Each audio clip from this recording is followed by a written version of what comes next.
Pas incidentit të bujshëm në shtëpinë më të famshme në Shqipëri, ku Gjesi u godit fizikisht nga Jozmarku, reagimet publike në mbështetje të tij nuk kanë munguar. Së fundmi edhe këngëtari Ylli Limani i ka dalë në krah Gjesit me një mesazh të fuqishëm në rrjetet sociale. Në një postim në Instastory, Ylli Limani ndau një foto të Gjesit nga shtëpia e famshme dhe shkroi: "Rrugën drejt sukseseve të mëdha nuk mundet me nalt kurkush dhe kurrë.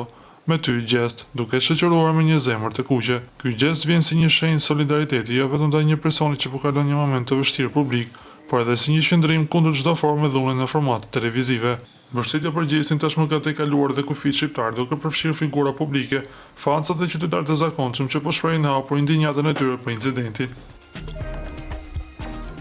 Nga ana tjetër, edhe Noizi ka kërkuar që Gjesi ta mbajë kokën lart. Kështu thuhet me një Instastory të tij ku ka shpërndar reagimin e familjarëve të banorit nga Peja. "Mbaje kokën lart djalosh", shkroi Noizi në profilin e tij në Instagram.